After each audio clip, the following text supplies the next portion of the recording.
Welcome back, everyone, to another reaction video. Well, to my knowledge, we have never taken a look at the channel Real-Time History.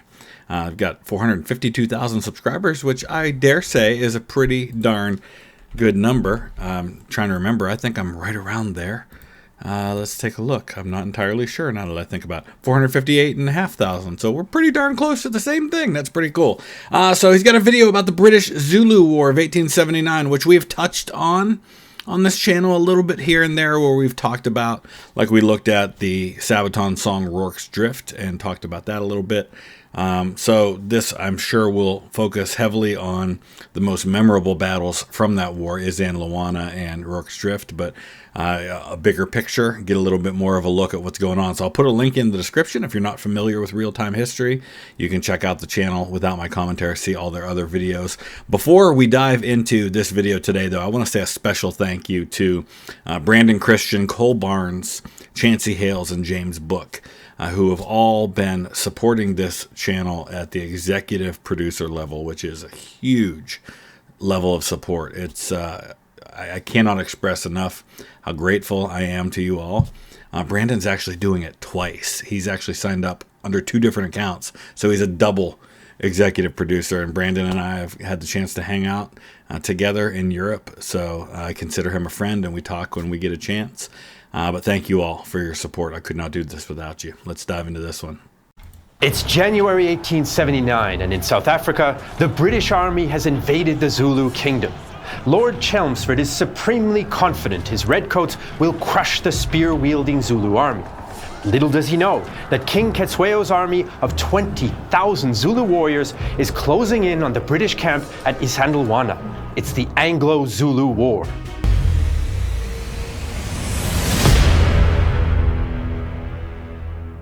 In southern Africa, the 1870s are a decade of tension between the 3 major powers in the region: the Boer republics, the British Empire, and the Zulu Kingdom.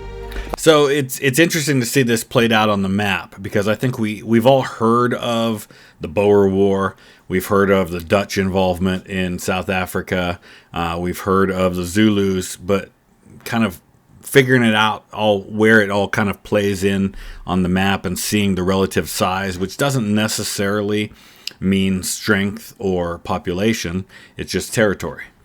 By the end of the decade, the Anglo-Zulu War will change the balance of power in South Africa up until today.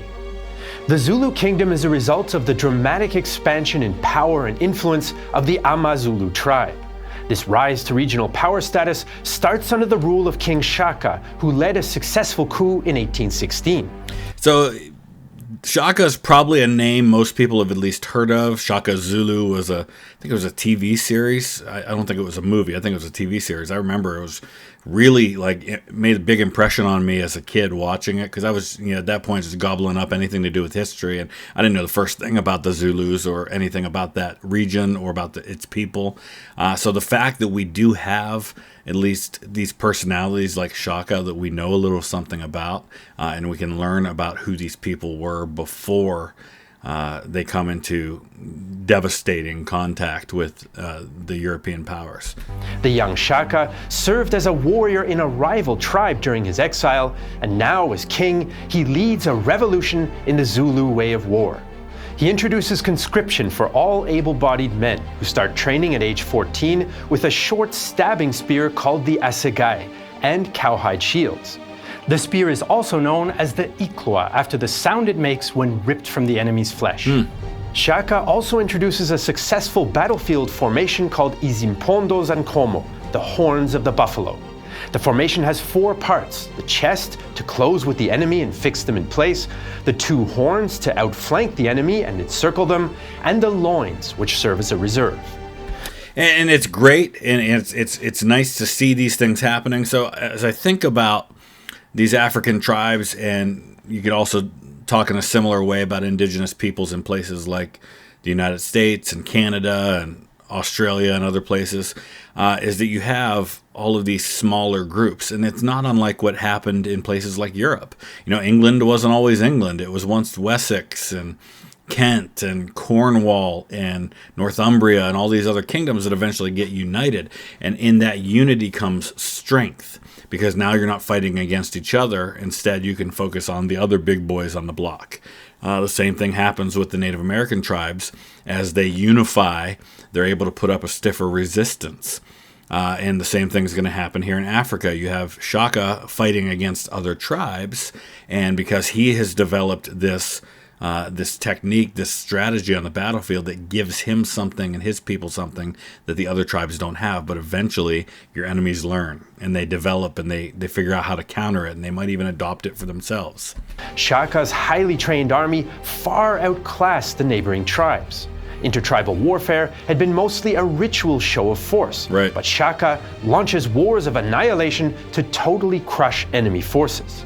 He then incorporates conquered tribes into the Zulu kingdom, and in a few years, his army grows from 350 to about 20,000 men, and his kingdom to 30,000 square kilometers. So you have uniting of these tribes under one, and that makes them a greater threat then to the colonizers, like the British, like the Dutch.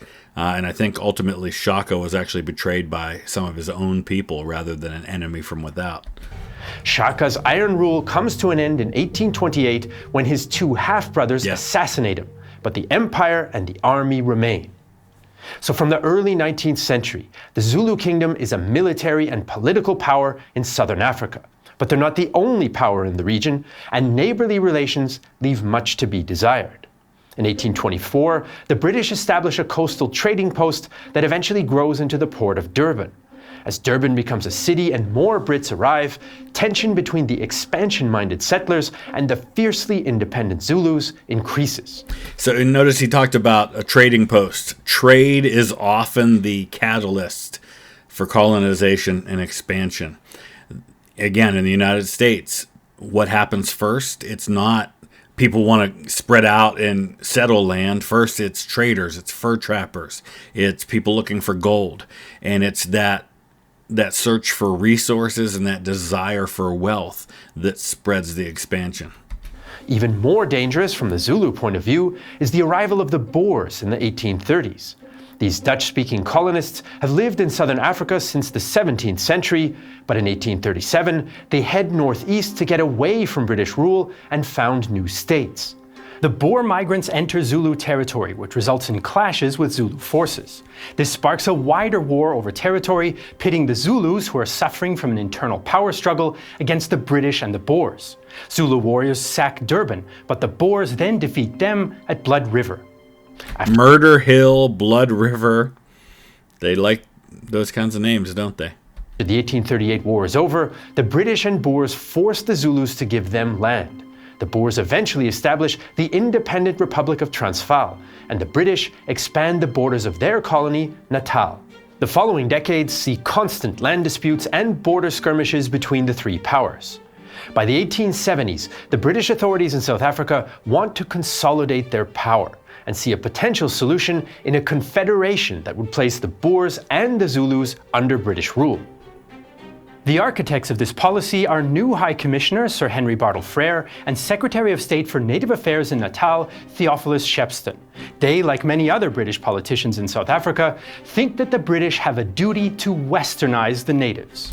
Doesn't that sound familiar? I mean, the same kinds of things were happening in North America.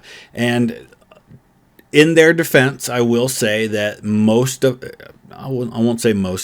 of the people who are behind these attempts to westernize, in their mind, what they think they're doing is helping. They really do believe that this is something that long term is what's best for these people.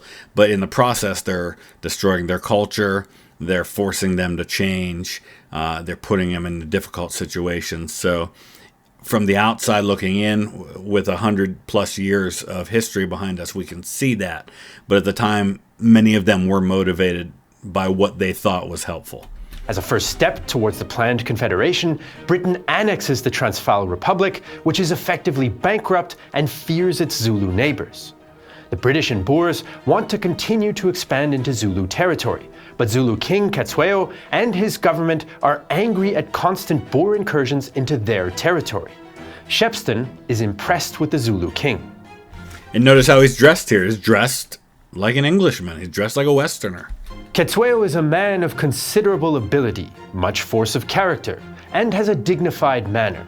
I do not think he's very warlike, but he is naturally proud of the military traditions of his family, especially Shaka, to which he made frequent reference. Why wouldn't he? Any culture is going to look back on their great warriors, on their great leaders, and they're going to revere them. George Washington, Eisenhower for Americans, for the British, they have Wellington, and to this day, how he's highly praised. It's true in every culture. The British administration, though, is unable to persuade Ketsueo to cede any more land to the European settlers. As long as the Zulu kingdom remains independent, the British can't form their confederation. The imperial government in London doesn't want a war and gives strict instructions to British authorities not to start one. Isn't it interesting how, despite the best efforts at times of the people at the top, things don't go that way? Because when you are so far removed from the situation like the British government is from South Africa. Now, granted, this is late 1870s. Communication's a lot faster. I don't know for sure, but I'm guessing there's probably some kind of a transatlantic cable that has been laid, because I know there's cables between North America and Europe. So I imagine communication can happen. It's not weeks and weeks at this point, but you're still far removed. And the people on the ground who are there in South Africa are going to have a lot more influence and sway over what happens. The colonial authorities defy their orders, and on December 11th, 1878, they present Ketsueo with an ultimatum designed for him to reject. The Zulus must pay fines for perceived offensives, hand over several chiefs to the British, disband the army, end the Zulu military system, give Christian converts and missionaries more rights, and allow a British agent political power over Zulu decisions. What king who cares about his people and wants what's best for his own people and wants to defend his sovereignty would ever accept some of these things? I mean, some of them, sure, give Christian converts and missionaries more rights. You can do that without giving up your sovereignty. But being fined by an outside force, handing over your own people to a foreign government, ending your military system, and allowing the British to have political power over your own decisions. I mean, you're basically allowing yourself to be annexed and under British rule at that point. Other than the trumped-up fines, the king cannot accept these terms. Once the Zulu king rejects the sham ultimatum, the British have the excuse they need to start the Anglo-Zulu War. Oh, that happens all the time. The British invade the Zulu kingdom on January 11th, 1879. In command is Lord Chelmsford, an experienced officer who fought in the Crimean War and colonial conflicts in the empire.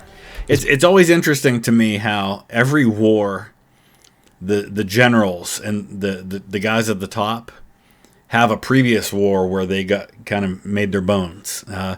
So guys who are in command, leading regiments and divisions and armies in something like the Zulu War and the Boer War, that'll come a little bit later. These are the guys who were lieutenants and captains in the Crimean War a decade and a half, 2 decades earlier than this, 2.5 decades. The American Civil War had the Mexican War. The Mexican War had, in many cases, the War of 1812. The First World War had people who had fought in the Franco-Prussian War. The Second World War had people who fought in the First World War. His recent experience fighting the Xhosa people causes him to form a low opinion of all African warriors, an underestimation he will soon regret. The British force that begins the campaign has about 7,800 men, most of them regular troops. They're armed with the powerful breech-loading Martini Henry rifle, and the artillery brings along several cannons, a rocket battery, and a few Gatling guns. There are also African troops fighting alongside the British in the Natal native contingent. These troops are from tribes already under British control, and they're under the command of white British officers. So these breech-loading rifles, these Martini Henrys that they have, this is great technology. Breech loaders have been around for a couple of decades or more at this point, but are really starting to make a difference now. Why does it matter? Because now, instead of having to put your gun down so that you can load it from the top and go through all those steps and maybe fire 2 or 3 shots a minute. Now you hold the gun, you fire, you put it down, you load, you fire again. It greatly reduces the amount of time it takes to fire. 9 of every 10 African soldiers in the native contingent carries an assegai spear, and only 1 in 10 is allowed to have an outdated Snider rifle. These troops are poorly trained and are meant to play a supporting role rather than a main battle force. To distinguish themselves from the enemy Zulus, the native contingent wear red bandanas. A second and more effective auxiliary force is the Natal native horse. These riders are mostly from the Amangwane people, traditional enemies of the Zulus. The Natal native horse wear tan uniforms, ride basuto ponies, and carry a carbine alongside their spears. The last component of the British-led invasion force are white settler soldiers, including the Natal Carbineers. They're under the command of Theophilus Shepston's son George, and have about 300 riders. Chelmsford is supremely confident that this force will crush the Zulus. Of course he is. He plans for 3 British-led columns to march on Ulundi, the Zulu capital. The left column under Colonel Evelyn Wood and the right column under Colonel Charles Pearson are to draw Zulu troops away from Ulundi. Chelmsford's central column will then have an easier time when it marches straight on Ulundi and the main Zulu army. Meanwhile, King Cetshwayo gathers about 35,000 warriors to defend the kingdom, and he sent... So you've got, what do you got? All told, if you're facing the entire force at the same time, you got about a 4-to-1 advantage if you're the Zulu. But here's the danger of already being outnumbered. It's typically not something you want to do, to divide your force in the face of a superior enemy. And that's exactly what the British are doing here. This is what George Armstrong Custer made the exact same mistake at Little Bighorn. He was already significantly outnumbered, probably 4 or 5 to 1 in terms of warriors. And he's got about 700 men, and he divides that force. And it's him and his 250, 260 or so men who get wiped out while the rest of his force survives. Same thing's going to happen with the British. They've divided their force, and they've allowed the Zulu now to concentrate and possibly destroy them a piece at a time. Yeah, you've got guns, but guns take time to reload, and guns require ammunition. And if your enemy closes close enough to melee distance, suddenly those guns don't help you. Ends them off on January 17th with an impassioned speech. I have not gone over the seas to look for the white man. Yet they have come into my country, and I would not be surprised if they took away our wives and cattle and crops and land. What shall I do? I have nothing against the white man, and I cannot tell you why they came to me.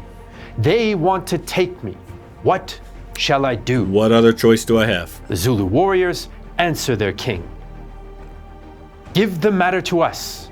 We will eat up the white man and finish them off. They will not take you while we are here. So Lord Chelmsford's 7,800 troops have invaded the Zulu kingdom, and King Cetshwayo's 35,000 warriors have come out to meet them. The very first battle would turn the entire British war plan upside down. Chelmsford's advance into the Zulu kingdom proceeds at a snail's pace. His army is slowed down by its wagon train and rain that swells rivers and turns roads into muck. And you've got an enemy who can move quickly because they don't have all of the supplies and all of the ammunition that they have to carry. He can move swiftly, he can hit you, and he knows the territory. The British commander is convinced the Zulus won't fight until he's close to the capital, so he sends out units from his central column on reconnaissance missions. Meanwhile, the Zulu army is moving much more quickly. Their scouts identify Chelmsford's column as the main force, and they purposefully draw the British scouting units away from the main column to weaken it. They even managed to lure Chelmsford himself away from his main camp at Isandlwana. Chelmsford is so confident that he goes against British Army doctrine and doesn't even fortify the camp before he leaves. But the British are blundering into a Zulu trap. Their scouts see some Zulu units on the move, but the Brits assume that they're just isolated units. In fact, they're the vanguard of the main Zulu army of 20,000 men. So you've got a number of things happening here. You've got a bad battle plan. You're not taking proper steps. You're not even following your own doctrine.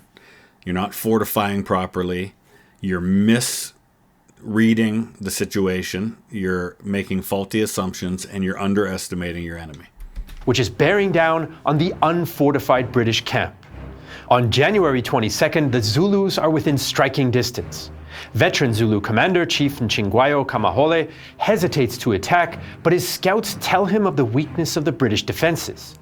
A warrior remembers the scene. Our scouts reported First of all, let me just say that it's awesome that we have these eyewitness accounts from the Zulu side. Leaders that the white people were scattered about on the hills of camp like a lot of goats out grazing, and that they were convinced that the ancestor spirits of the Zulu nation had put them in their hands to be killed, and they should attack. In the end, the young men prevailed against their more cautious leaders and were given the order to attack. While Chelmsford is enjoying a picnic 20 kilometers away, British scouts observe Zulus approaching. Acting Commander Lieutenant Colonel Henry Pullein fears the Zulus are about to attack, but underestimates their size, so he doesn't fortify the position. All he has are 1,600 men and 2 7-pounder cannons. At 11 a.m., British riders out chasing a herd of loose cattle accidentally come face to face with the entire Zulu army. One of the cavalrymen, James Hamer, remembered. On coming up, we saw the Zulus, like ants in front of us, in perfect order, quiet as mice, and stretched out across in an even line. We estimated those we saw at 12,000. It's even more remarkable that we have British accounts of Isandlwana because there's so few of them that actually survived this battle. The Zulus realize their cover's been blown, so they abandon their stealthy approach and launch an immediate, full-scale attack. The Zulu army... There's your horns right there coming around, so you kind of see, but obviously you don't have time to get yourself in the ideal position, but you're going to try to keep with your strategy as best you can. He advances in the horns of the buffalo formation, the chest surging from the valley and sweeping across the plain towards the camp, while the horns seek the vulnerable British flanks. According to a British soldier, the enemy ranks are 10 to 12 men deep. Lieutenant Colonel Pullein still doesn't grasp the gravity of the threat. Instead of retreating to a strong defensive position at the base of nearby Isandlwana Hill, he forms a fighting line at the edge of his camp. But this perimeter is overstretched, and its flanks are vulnerable to the Zulu horns. The thin British line initially holds its ground. The riflemen pour devastating volleys into the Zulus, and the 7-pounder cannons add bursts of shrapnel. The Zulu formation's chest is stopped in its tracks, and the warriors forced to ground. But the horns have more success, and begin to turn the British flanks. The Zulus put them under immense pressure, and the British-led troops are running short on ammunition.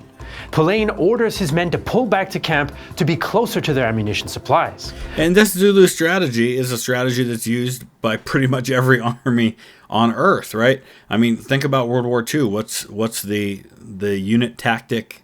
The base concept is you lay down a base of fire. That's that center part of the Zulu attack, and you force your enemy to deal with what's in front of them while you get around them. That's exactly what's happening here. But just as the British start to withdraw, the Zulus recognize their opportunity and charge the enemy. Captain Essex of the 24th Regiment is in the front line when the Zulus attack. And the 24th Regiment, this is a regiment that's got a long history in the British Army, and you'll even see that when we get to World War I battles. I've pointed that out at places like Newfoundland Memorial Park at Beaumont Hamel on the Somme. These are the South Wales borderers. In a moment, all was disorder.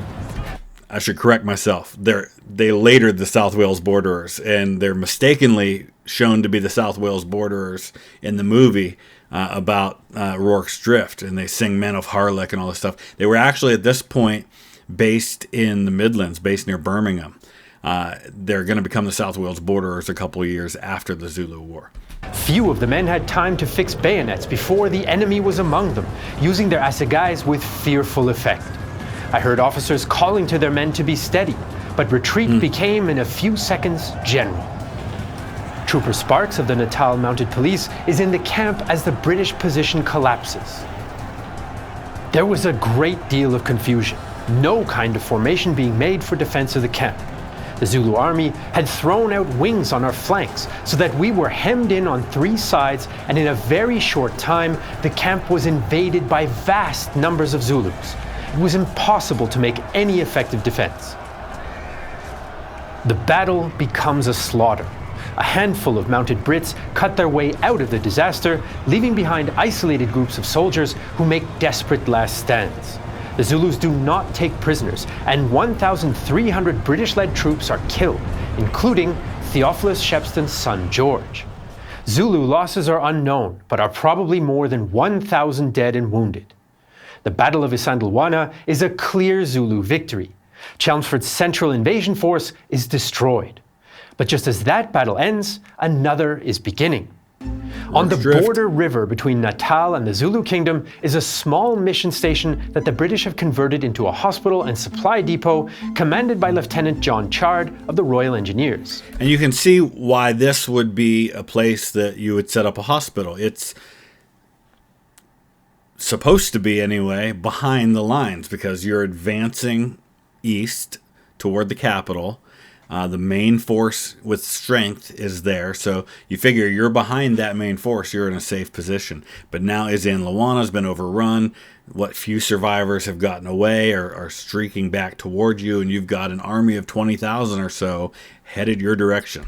At midday on January 22nd, 2 ashen-faced British survivors from Isandlwana gallop into the station, bringing dire warnings that the Zulus have wiped out the central column and will soon be at Rorke's Drift. What do you do? What do you do when you hear they just wiped out 1,300 British soldiers? There's 20,000 or so of them. We don't know for sure how many there are, but there are a good 20,000, we think. They estimated 12,000 when they were first attacked. You're at Rorke's Drift with what, less than 200 men? And you've got wounded. It's a hospital. It's not set up to be a fort. What do you do? Knows the faster Zulus will easily catch them if they leave the station, so they choose to stand and fight. Stand and fight. The British garrison races against time to build an improvised defensive perimeter. All in all, they have about 400 men. Meanwhile, a Zulu force of about 4,000 men approaches Rorke's Drift under the command of King Cetshwayo's half-brother, Prince Dabula Manze Kampande. His men were held back in reserve at Isandlwana and didn't see much action, so the prince is keen to win his share of the glory now. So he disobeys his king's orders not to cross the Buffalo River into British territory. When the Zulus appear at about 4 p.m. Yeah, and why would he say that? Well, you could speculate on why, but this often happens in war where you are being attacked, and it's one thing to defend your own territory, but then to ask those men to invade. In the American Civil War, a lot of Confederate soldiers understood that they were defending their homeland, but when they were asked to invade the North, to go into Maryland and Pennsylvania, some of them had a problem with that. The Natal Native Horse and Natal Native contingent troops and their British officers flee, leaving Chard with just 150 men. With the Zulus pressing, Chard's men fall back to a makeshift position. After vicious hand-to-hand fighting, the British fall back again and abandon the burning hospital. The advancing Zulus kill most of the patients. By now, it's 7 p.m. The British survivors, exhausted and short on ammunition, man the last barricade and resolve to die hard. The Zulus sense that victory is at hand and launch repeated assaults throughout the night, the fighting illuminated by the flames of the burning hospital. Private James Hitch is one of the men holding the last line of defense. He's been shot in the shoulder, but he doesn't have time to do anything more than cram bandages into the wound to slow the bleeding. He later recalls the frenzied combat. In one of these nasty rushes, 3 Zulus were making for me. The first fellow I shot. The second man I bayoneted. The third man got right into the laga, but he declined to stand against me. With a leap, he jumped over the barricade and made off. A few yards from the barricade lay a wounded Zulu. Presently I saw him, rifle in hand, taking aim at one of my comrades. It was too late to stop him. He fired, and poor Private Nicholas fell dead, shot through the head. But the Zulus struggle to coordinate their attacks in the darkness, and the defenders are able to beat off each new rush. Around midnight, the Zulu assault begins to weaken and comes to a stop at 2 o'clock in the morning, although Zulu warriors do still harass the British with rifle fire until 4. Both sides had to be absolutely exhausted at this point, and this is only a small contingent of the Zulu force. After 12 hours, the Battle of Rorke's Drift is over, and the station remains in British hands. The Zulus suffer up to 850 dead and wounded, and the British kill wounded Zulus after the battle is over. The British lose 14 dead, but most of the survivors are wounded. In a sign of the intensity and desperation of the battle, London later awards 11 Victoria Crosses, including 7 for the 24th Regiment alone, the most for a single action by one regiment in British Army history. And why is that? Well, absolutely, there had to have been incredible acts of heroism when you are making a stand like that. There's no doubt of that, so I'm not downplaying that for a second. But there's also PR here. You had a disaster at Isandlwana. You don't want people focused on that. You want people focused on the miracle of Rorke's Drift. You want to focus on the heroism. You want to focus on that story, not what happened right down the road. The battle is later famously depicted in the 1964 British film Zulu, starring Michael Caine and Mangosuthu Buthelezi, the great-grandson of King Cetshwayo. Really? That I did not know. That's very, very cool. How awesome is that? And then Zulu Dawn is about Isandlwana. So, That's the awesome. isolated British garrison has held out against the Zulus at Rorke's Drift, but one dramatic action cannot hide the fact that the British campaign is disintegrating. After Isandlwana and Rorke's Drift, the British situation is grim. Chelmsford's main column is gone, and the other British columns are now isolated and in grave danger. The Zulus waste no time and surround and besiege Pearson's column. The desperate Chelmsford orders Wood to create a distraction to draw off Zulu forces. And remember, this was all a war that was never supposed to happen. They had orders not to let it happen. On March 28th, Wood's men attack a Zulu hill fort at Shlobane, and the British run into trouble immediately. This time, the Zulus put up a spirited defense from inside their position and used captured British rifles to pour fire into the attackers. The British attack is uncoordinated, partly due to a thunderstorm. 1/3 of the British force, including nearly all the South African volunteers of the Border Horse, are killed, and Wood retreats to a strong defensive position at Kambula. But victory at the Battle of Shlobane makes Zulu commander Mnyamana Kangengelele overconfident. I just want to say, dude is nailing these pronunciations. I don't know if they're right, but it sounds like they're right. He's doing a great job. Back in January, the king ordered his commanders not to attack fortified British positions, but to draw them out into the open. If you come near to the white man and find that he has made trenches and built forts that are full of holes, do not attack him, for it will be of no use. I love this because this is a king who values the lives of his men. He doesn't want them to just send a human wave attack and die needlessly.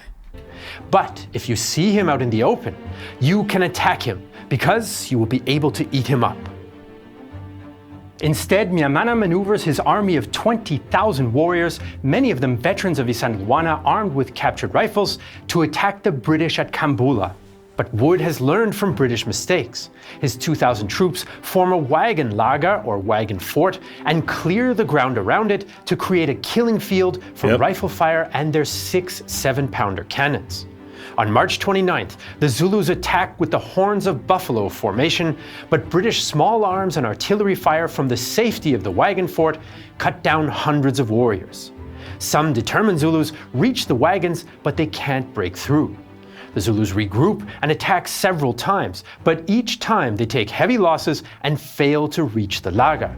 After 4 hours, the Zulu army is exhausted and begins to retreat.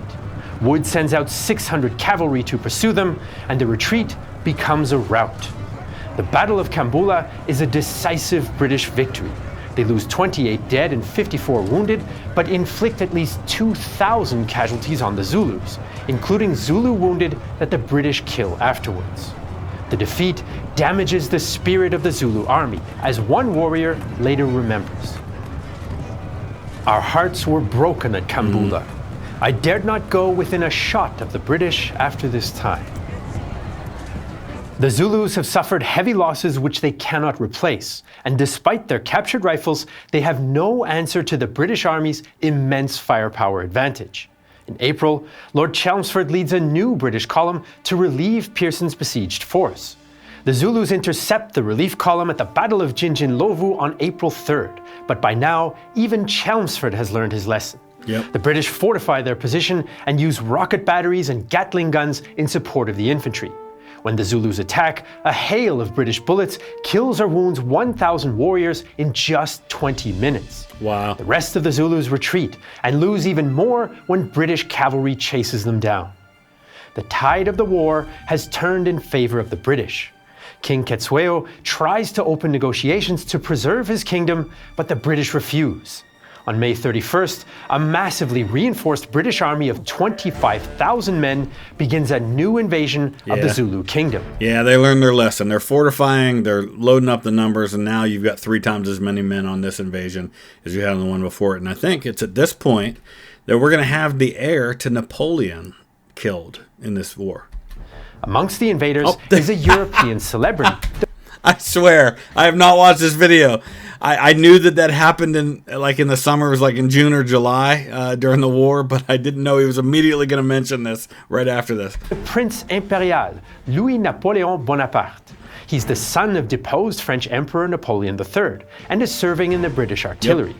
And why is that? Because, well, when Napoleon III was deposed after the Franco-Prussian War, 1870 and 71, they go into exile in Britain. And so that's where they're living, and that's actually where he's buried now. So keen to see action that he sets out on dangerous reconnaissance missions into enemy territory. Yeah, and he actually, in this fight where he gets killed, he takes over command of a unit that he's not in command of. And is killed by a Zulu War party on June 1st. In an odd twist of fate, the Zulu War ends the Bonaparte line forever. While European news... I mean, not really, though, because there are other Bonapartes. There's a line in the United States. In fact, one of the Bonaparte descendants is going to be the Attorney General that founds the Federal Bureau of Investigation. I think he's a grandson of one of Napoleon's brothers. This guy is a descendant of Napoleon's brother. And Napoleon's brothers still had male descendants alive. And there's one alive to this day. There still is a person who has the title of Prince Napoleon. And Napoleon Bonaparte himself has illegitimate line descendants that are alive. Papers are abuzz with the news of the Prince Imperial's death. The Zulus muster the remains of their battered army for a last stand to save their homeland. The British advance until, on July 3rd, they're not far from the Zulu capital of Ulundi. They form a large square supported again by artillery and Gatling guns and await the expected Zulu assault. The Zulus know that this is a do-or-die battle, with their independence and freedom hanging in the balance. A British soldier later writes about the Zulu charge. Our fire didn't check them in the least. Nearer they came, 100 yards, 80 yards, still rushing on, a thick black mass. Lord Chelmsford came galloping up, telling the 58th and 21st to fire faster. I pulled out my revolver. The 9-pounder crashed through them again and again, but at that short distance, the canister didn't burst. Everyone thought it would be hand-to-hand in another minute, when, at 60 yards, the mass faltered, wavered, and withered away. Imagine that, just thinking about that, seeing that happen. You're pouring fire into them, but they're getting closer and closer, and you know that these are warriors that are waiting to get into hand-to-hand combat range so they can start inflicting casualties, and you're just watching that line work its way towards you, and you think, here we go. But then they get, half a football field away, and it finally melts away. The Battle of Ulundi lasts just 30 minutes. Once again, concentrated British rifle, artillery, and Gatling gun fire shatter the Zulu army. The surviving Zulus flee, and the British enter the royal capital and burn it to the ground. Wow. King Cetshwayo escapes, but the British capture and imprison him on August 28th. I was looking at the sign up on the corner there. It says VR. That'd be Victoria Regina, which is Queen Victoria. The Anglo-Zulu War is over after 6 months of fighting. British-led forces suffer 1,900 killed, while the Zulus probably lose about 7,000 dead. There is no formal peace treaty, The British simply divide the Zulu kingdom into 13 chiefdoms ruled by puppet chiefs and rename it Zululand. This arrangement leads to incessant civil wars, and in 1883, the British reinstate Cetshwayo as king to restore order. Soon after, he dies after a battle against another British-installed chief. Zululand will remain semi-independent under British influence and be ravaged by civil war until the British fully annex it to their Natal colony in 1897. In 1906, a Zulu rebellion against the British fails. The Zulu identity of the state is only restored when the Natal region of South Africa becomes KwaZulu-Natal after the end of apartheid in 1994. The Zulu resistance against Imperial Great Britain is famous today even in the West, but it wasn't the only active military resistance. Far from it. 100 years before the Zulu Wars and across the Indian Ocean, Tipu Sultan was one of the few rulers able to go toe-to-toe with the East India Trading Company. He fought against British control, and his artillery was so advanced, the British even stole remains off of the battlefield to study for their own use. But his legacy is controversial to this day.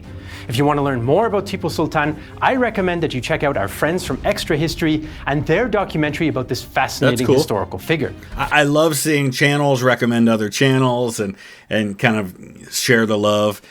Contrary to what some people seem to think, most of us are not competing with each other. We like each other. We're fans of each other. We want to see each other be successful. And especially me as someone who's kind of this aggregate point where, you know, we're taking a look at all kinds of different channels and we're breaking them down and we're talking more about them. I see that as one of my main missions with this channel is to give people opportunities to experience other channels that I have discovered over time. You can watch Tipu Sultan, Tiger or Tyrant exclusively on Nebula, a streaming service. I haven't gotten to Nebula yet. I don't know how that all works. Maybe I'll start trying to get some of my original content up on there. But hey, that was really good. I learned a lot I didn't know. I feel like I have a better understanding of the Anglo-Zulu War. I have done, like I said, some other videos where we've touched on parts of this. And right here at the end, as the patron information is showing up on the screen, I'll let you see a couple of recommended videos that you might want to check out. Thanks for watching.